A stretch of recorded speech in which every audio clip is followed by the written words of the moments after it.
Hello friends, I am Anu Sharma and this is Civil Section. Welcome you all here. Friends आज हम start करने जा रहे हैं क्लास 7 साइंस का चैप्टर 6 जिसका नाम है फिजिकल एंड केमिकल चेंजेस। यानी कि इस चैप्टर में हम जानेंगे कि फिजिकल चेंज क्या होता है और केमिकल चेंज क्या होता है। लेकिन इस चैप्टर को स्टार्ट करने से पहले हम देखेंगे कि इस चैप्टर में हम कौन कौन से टॉपिक्स कवर करने वाले हैं। तो फ्रेंड्स इस चैप्टर के अंदर सबसे पहले हम देखेंगे चैप्टर का इंट्रोडक्शन, फिर हम जानेंगे कि फिजिकल चेंजेस कौन से होते हैं, केमिकल चेंजेस कौन से होते हैं और किस तरीके से मेटल्स के ऊपर कोरोजन होता है यानी रस्टिंग कैसे होती है। इसके अलावा रस्टिंग के लिए कौन कौन सी कंडीशंस ज़रूरी होती हैं जिनकी प्रेजेंस में ही रस्टिंग पॉसिबल है। इसके अलावा हम कैसे उस कोरोजन को, उस रस्टिंग को रोक सकते हैं। उसके बाद हम देखेंगे क्रिस्टलाइजेशन का प्रोसेस। राइट, तो फ्रेंड्स आइए स्टार्ट करते हैं। तो फ्रेंड्स इस यूनिवर्स के अंदर यानी इस ब्रह्मांड में हर एक चीज़ जो है उसमें चेंज आता है, बदलाव आता है। और चेंजेस जो होते हैं ये हमारे आसपास होते ही रहते हैं, यानी जो बदलाव रहता है हमारे आसपास बहुत ज़्यादा होता है। कुछ चेंजेस ऐसे होते हैं जिनको हम इमिडिएटली नोटिस कर लेते हैं और कुछ ऐसे होते हैं जिनको टाइम के साथ नोटिस किया जाता है। जैसे कि एक छोटा सा सीड जो होता है वो धीरे धीरे एक ट्री बन जाता है। ये क्या है? ये एक बदलाव है, ये एक चेंज है। ये धीरे धीरे होता है ये चेंज। इसके अलावा जैसे सनसेट हो गया या सनराइज हो गया, तो ये भी क्या है? ये भी एक चेंज है जिसको हम रोज देखते हैं अपने आसपास होते हुए। तो ये जो चीजें हैं यानी जो चेंजेस हैं, ये एक लॉ है, प्रकृति का एक नियम है कि चेंज हर चीज में आना ही है। राइट, तो ये चेंज कितने टाइप के हो सकते हैं, क्या ये चेंजेस होते हैं, अब हम उसके बारे में जानने की कोशिश करेंगे। तो फ्रेंड्स सबसे पहले हम बात करेंगे फिजिकल चेंजेस के बारे में कि फिजिकल चेंजेस क्या होते हैं। तो फ्रेंड्स फिजिकल चेंजेस वो चेंज होते हैं जो किसी सब्सटेंस की फिजिकल प्रॉपर्टीज में आते हैं, यानी उसकी केमिकल कंपोजिशन में कोई चेंज नहीं आता उस सब्सटेंस की, उसके सिर्फ फिजिकल प्रॉपर्टीज में चेंज आता है। राइट, तो ऐसे चेंजेस को हम बोलते हैं physical change. Normally physical change जो होते हैं ये टेम्परेरी होते हैं और ये रिवर्सिबल होते हैं। जैसे कि आप आइस क्यूब देखिए, आइस क्यूब को आप रूम टेम्परेचर पर रखेंगे तो वो क्या होती है? वो मेल्ट हो जाती है और वो वाटर की फॉर्म ले लेती है, यानी कि लिक्विड की फॉर्म ले लेती है। लेकिन अगर आप इस वाटर को फ्रीजिंग कंडीशन में रखेंगे तो ये वापस से आइस की शेप में आ जाएगा। राइट, यानी कि सॉलिड शेप में आ जाएगा। तो ये चेंज क्या हुआ? ये एक रिवर्सिबल चेंज हुआ, यानी कि आप आइस से वाटर बना सकते हैं और वाटर से फिर से आइस बना सकते हैं। तो ऐसे चेंजेस को हम क्या बोलते हैं? रिवर्सिबल चेंज बोलते हैं। तो जितने भी फिजिकल चेंज होते हैं ये रिवर्सिबल चेंज होते हैं और ये टेम्परेरी चेंजेस होते हैं। राइट, तो फ्रेंड्स फिजिकल चेंजेस में क्या क्या होता है? इसमें कोई भी नया सब्सटेंस फॉर्म नहीं होता, ये नॉर्मली टेम्परेरी होते हैं और ये रिवर्सिबल चेंज होते हैं। राइट, इसके अलावा इनका जो कंपोजिशन होता है यानी जो इनका मेन चीज होती है, जैसे आइस है, आइस जिससे बनी हुई है उसकी कंपोजिशन में कोई चेंज नहीं आया, इसके बस फिजिकल प्रॉपर्टी के अंदर चेंज आया, जैसे हमने इसको रूम टेम्परेचर पर रखा। तो जो केमिकल कंपोजिशन होता है उस पे कोई चेंज नहीं आता फिजिकल चेंज के अंदर। राइट, इसके अलावा कुछ चेंजेस ऐसे होते हैं जो किसी सब्सटेंस की फिजिकल प्रॉपर्टीज में चेंज लेके आते हैं, जैसे कि उसके स्टेट में चेंज लेके आएंगे, उसके कलर में चेंज लेके आएंगे, उसकी स्मेल में चेंज लेके आएंगे। तो ऐसे चेंजेस को हम बोलते हैं फिजिकल चेंजेस। तो हमारे आसपास बहुत सारे फिजिकल चेंजेस होते रहते हैं, जैसे कि जो वैक्स है वो मेल्ट होता है, बटर, घी, ये सब चीज़ें क्या होती हैं? मेल्ट होती हैं, लेकिन ये फिर से सॉलिड शेप में या सेमी सॉलिड शेप में ये फिर से आ जाते हैं। तो ये चेंज क्या हुआ? ये रिवर्सिबल चेंज हुआ। इसके अलावा जो इलेक्ट्रिक बल्ब है या ट्यूब है वो ग्लो करता है, उसको बंद करते हैं तो वो बंद भी हो जाता है। तो ये क्या है? ये एक फिजिकल चेंज है। इसके अलावा आयरन की जो रॉड होती है, लोहे की जो रॉड होती है, वो हीटअप होती है, उसको आप बंद कर देंगे, उस पर अगर इलेक्ट्रिसिटी नहीं भेजेंगे तो वो ठंडी हो जाएगी। तो ये चेंज क्या हुआ? फिजिकल चेंज हुआ। इसके अलावा जो कॉमन सॉल्ट या शुगर को हम लोग पानी में डिजोल्व करते हैं, ये भी एक फिजिकल चेंज है। इसके अलावा जो आइस का हमने भी एग्जाम्पल देखा वो भी एक फिजिकल चेंज है। या जो गीले कपड़े होते हैं वो सूख जाते हैं, ये भी क्या है? ये भी एक फिजिकल चेंज है, क्योंकि आप गीले कपड़ों को सुखा सकते हैं और सूखे कपड़ों को फिर से गीला कर सकते हैं। तो यहाँ पे ये चेंज जो आया ये फिजिकल प्रॉपर्टी के अंदर चेंज आया, उसके कंपोजिशन में कोई चेंज नहीं आया, यानी कि जिससे कपड़ा बना है उस कपड़े की बनावट में कोई चेंज नहीं आया। तो ऐसे चेंज को हम क्या बोलते हैं? फिजिकल चेंज बोलते हैं, राइट। तो फ्रेंड्स आई होप आपको समझ आ गया होगा फिजिकल चेंजेस कौन से होते हैं। अब हम बात करते हैं केमिकल चेंजेस की। तो केमिकल चेंजेस जो होते हैं ये फिजिकल चेंजेस के ही ऑपोजिट होते हैं, राइट, यानी कि उसका ही पूरा रिवर्स पार्ट है।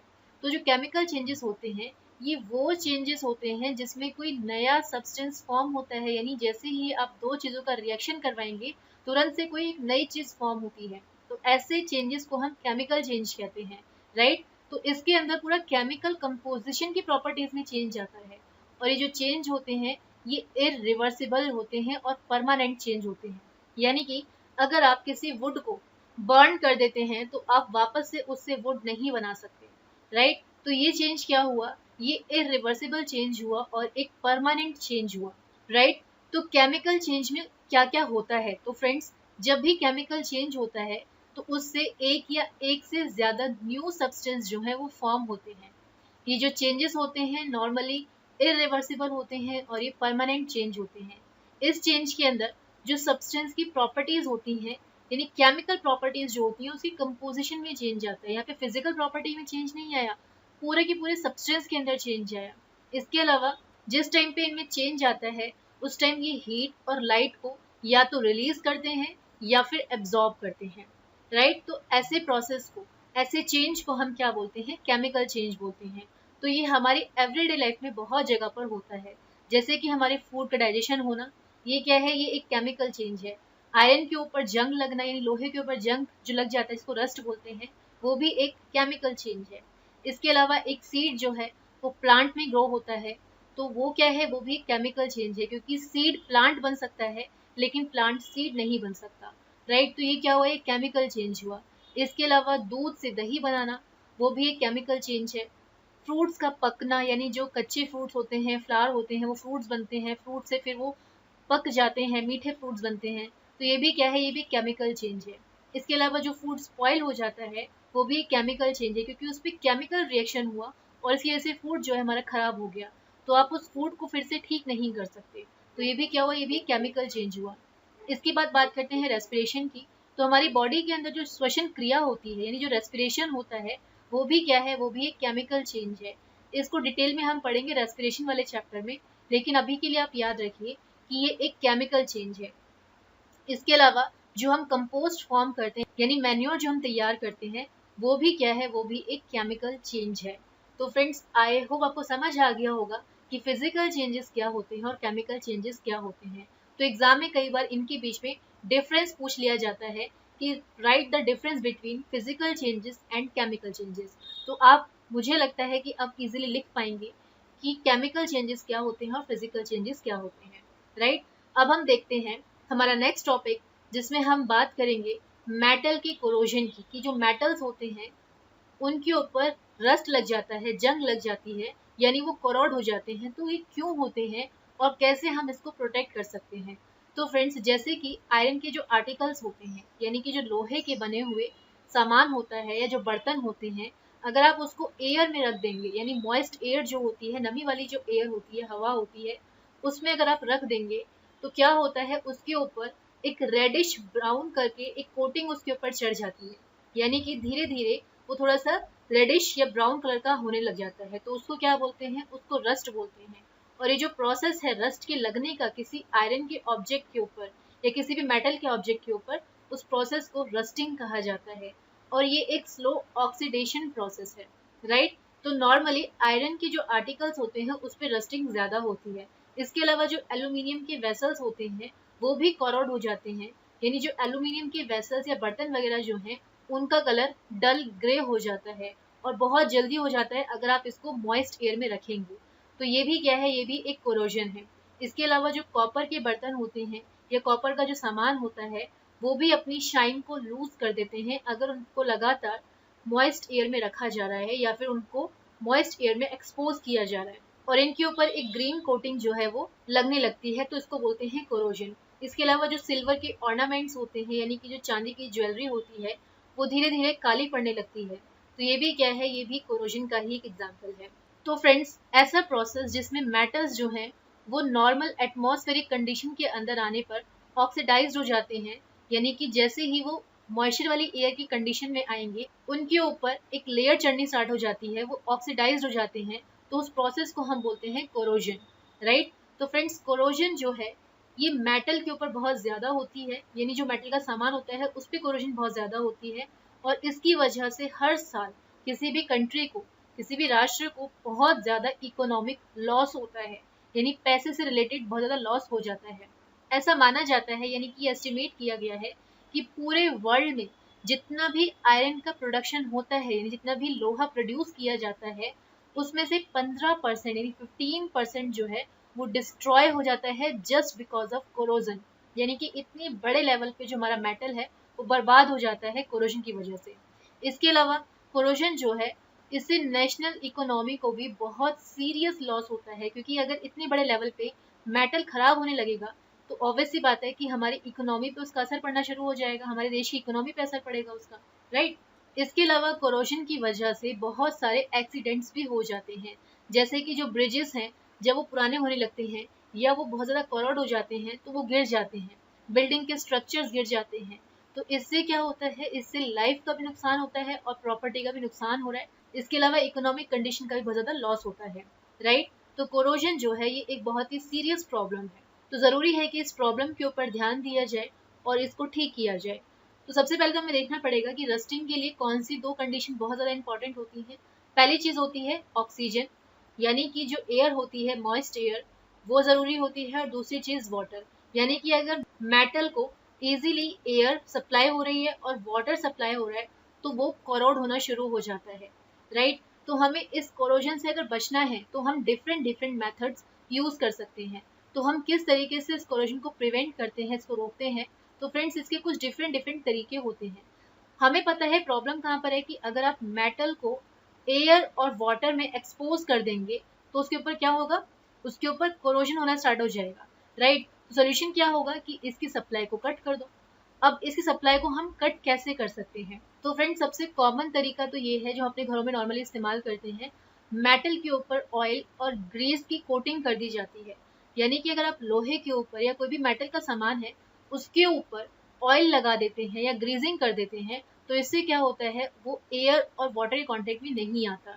इसके अलावा अगर आप मेटल के ऑब्जेक्ट को पेंट कर देते हैं तो भी आप एयर और वाटर की सप्लाई को कट कर सकते हैं, और जब मेटल तक एयर और वाटर की सप्लाई होगी ही नहीं तो उस पर कोरोजन नहीं होता। इसके अलावा एक तरीका है अलॉइंग। तो फ्रेंड्स अलॉइंग क्या होता है कि कुछ मेटल्स को आपस में मिक्स कर दिया जाता है और एक न्यू मेटल तैयार करते हैं, उसको बोलते हैं अलॉइंग। तो इससे भी हम काफ़ी हद तक कोरोजन को रोक सकते हैं। तो हम देखते हैं हमारे आसपास जो स्टेनलेस स्टील की बॉटल्स आती हैं वो एक्चुअली ऐसे ही तैयार की गई होती हैं, वो आयरन की अलॉय से तैयार की गई होती हैं जिस पर रस्ट इजीली नहीं लगता है। इसके अलावा हम और भी मेथड यूज़ कर सकते हैं, जैसे कि गल्वनाइजेशन। गल्वनाइजेशन के अंदर क्या होता है फ्रेंड्स, ये एक ऐसा प्रोसेस है जिसमें आयरन शीट्स के ऊपर, यानी आयरन को कोरोजन से बचाने के लिए या रस्टिंग से बचाने के लिए जिंक की कोटिंग कर दी जाती है, यानी थिन सी पतली सी उसके ऊपर एक कोटिंग कर देते हैं जिंक की। इससे क्या होता है कि आयरन जो है वो एयर और वाटर के कांटेक्ट में नहीं आता और उस पर जंग नहीं लगता, राइट। तो अब दूसरा क्वेश्चन रेज होता है कि गल्वनाइजेशन किस तरीके से किया जा सकता है।